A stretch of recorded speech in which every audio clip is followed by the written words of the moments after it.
Certains n'étaient pas destinés au devant de la scène. Au départ de la course, personne n'aurait misé sur vous. Mais vous êtes touché par la grâce. Aucun fait de course défavorable. Vous ne sentez pas les pédales. Vous regardez des légendes du cyclisme se casser les dents sur vos accélérations et votre insolente réussite. Lever les bras sur un grand tour ou sur un monument, c'est un événement pour n'importe quel coureur cycliste. Mais pour beaucoup, cette chance, elle n'arrive qu'une seule fois. Alors il ne faut pas la louper. Et c'est ce genre d'histoire que je vais vous raconter dans ce format, Mon jour de gloire. Aujourd'hui, ça sera Matthew Hayman. Son histoire est récente, mais déjà légendaire.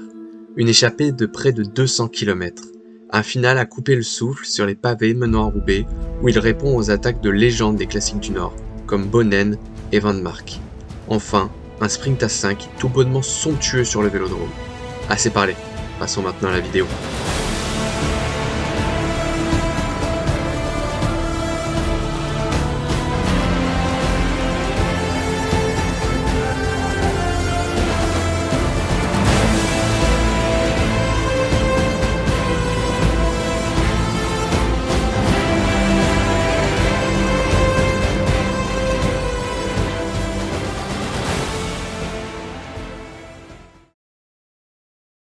Remettons-nous dans le contexte. Nous sommes en 2016, la fin d'Aregna 2, celui de Bonnén et Cancellara qui depuis plus de 10 ans trustaient les podiums sur les classiques flandriennes.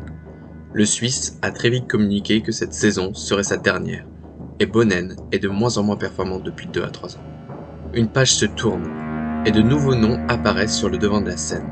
Sagan, restant champion du monde pour la première fois en 2015, Sepp Van Mark, déjà sur le podium du Ronde et de Paris-Roubaix en 2013 et 2014, ou encore Greg Van Avermaet, troisième du Ronde en 2015 et vainqueur d'une étape à Rodez sur le Tour de France la même année. Et c'est l'un de ces nouveaux venus qui crève l'écran sur le Tour des Flandres 2016.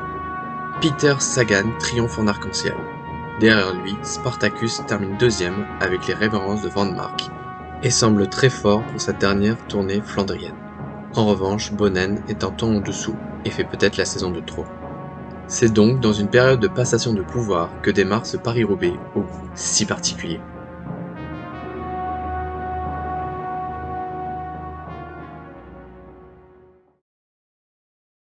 Cette course que tout le monde attend va mettre du temps à se décanter. Il faudra patienter jusqu'au kilomètre 67 pour qu'un groupe de 14 fuyards puisse obtenir quelques minutes d'avance, à l'approche des premiers secteurs pavés. Ce groupe est composé de noms assez ronflants, comme Magnus Cort Nielsen, Emmanuel Herviti, Sylvain Chaanel ou encore l'Australien Hayman, participant à son 15e Paris-Roubaix, mais arrivant au départ de celui-ci dans l'inconnu, lui qui a vu sa préparation tronquée par une fracture du radius en début de saison. Ce n'est que le début d'une course dingue. À 115 km de l'arrivée, une chute se produit dans le peloton, le scindant en deux. Sagan et Cancellara sont piégés. Devant, on retrouve Bonnén, Van Mark, Boassenhagen ainsi que Stannard. Durant 40 km, la machine Tony Martin va imprimer un tempo élevé pour que Tomoke, son leader, puisse prendre 1 minute sur le groupe Cancellara-Sagan. Ce même rythme va faire craquer pendant un temps Lucro et Van Mark qui devront batailler pour revenir après la trouée d'Arambert. À 67 km de l'arrivée, les coureurs accompagnant Bonnén rejoignent l'échappée, formant un groupe assez important de 20 coureurs.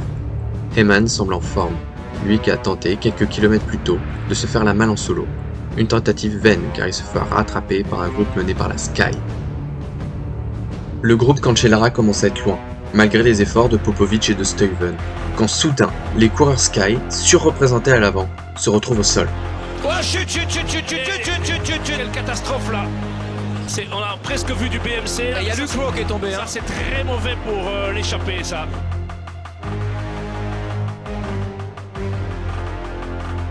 Stannard, le co-leader de la Sky avec Lucro, se retrouve presque isolé. Lui qui est seulement accompagné par Puccio poursuivant sans hésiter son travail à l'avant du groupe. Plus pour très longtemps, car l'Italien va lui aussi chuter dans un virage paraissant anodin.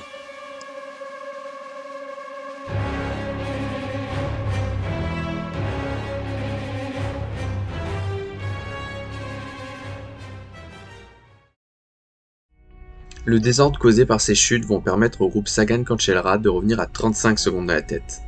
Mais comme cette course est décidément folle, le géant suisse tombe et goûte lui aussi au pavé du Nord, hypothéquant ses chances de victoire et celles de Sagan qui par un concours d'équilibrisme reste sur son vélo. Devant, un Lucro remis de sa chute se dévoue pour son coéquipier Stannard. Le groupe de tête perd au fur et à mesure des unités. À 20 km du terme, il ne reste plus qu'Edvald Boasson-Hagen, Tom Bonnen, Jan Stannard, l'Australien Heyman et Seb Van Mark. Et c'est ce dernier qui semble pendant un temps être le plus fringant. Il place une attaque tout en puissance dans le carrefour de l'Arc. La sortie. Attention parce que là c'est les zones très dangereuses, il y a beaucoup de virages. Beaucoup de virages. Mais le but de Van Mark, c'est de pousser les autres à la faute aussi. Et le pavé est très très déformé, attention à la faute. Oh là là là là là, ça va très très vite.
Derrière le Belge, ça roule fort. Tout le monde est à la rupture. Heyman cédera même quelques mètres aux 3 forçats des pavés à la poursuite de Van Mark, mais il ne rompra point. Tous au rupteur. Ils craignent de devoir endurer un sprint sur le vélodrome, mais ça n'empêche pas les attaques de s'enchaîner. On peut même se dire qu'il sera 5e. Ils peuvent. L'ordre est compliqué à dire. Et Van Mark qui accélère, c'est parti. C'est sa dernière chance. Van Mark essaie de prendre 2-3 mètres. Boasson-Hagen y va.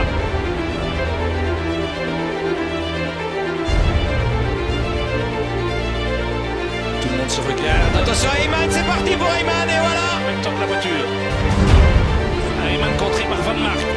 Et là c'est que Voilà. pour... Ah, c'est très fort hein. Très bien vu de Seb Van Mark. Très bien vu.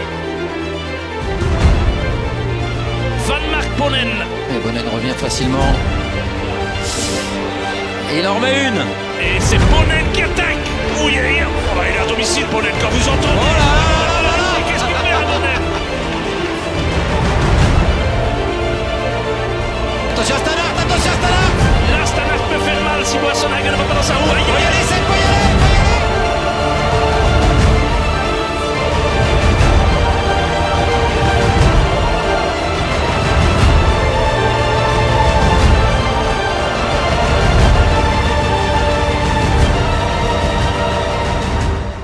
On croit retrouver le grand Bonnen, le coureur aux 4 Paris-Roubaix, à la force et la détermination sans faille, celui qui, avec Cancellara, régnait sur cette course. Un chant du cygne fabuleux.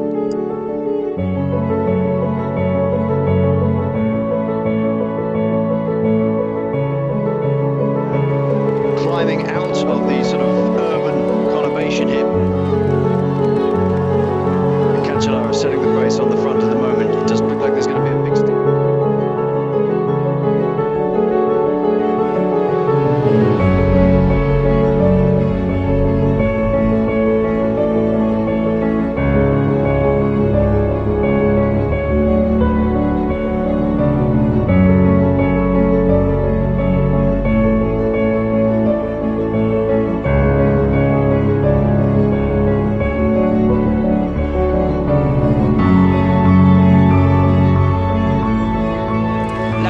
Tom Bonnen, maintenant, qui est plus fort que tout le monde. Il est parti tout droit. Tom Bonnen face à Filippo Pozzato qui tente de le remonter. Tom Bonnen ou Filippo Pozzato. Bonnen 1, Pozzato 2, 3, Alessandro.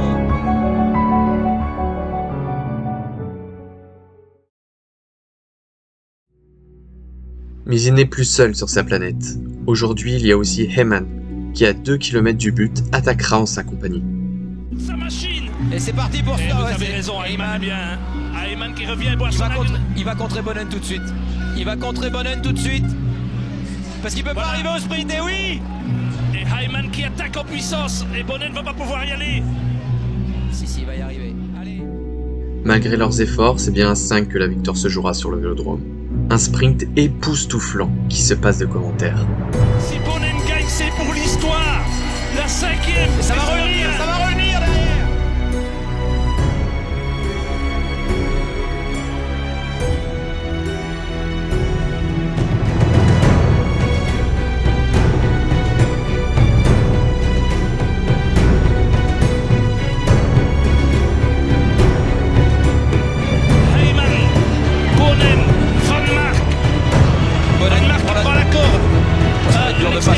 Attention, Stannard, le sprint en force. Stannard qui remonte sur le côté.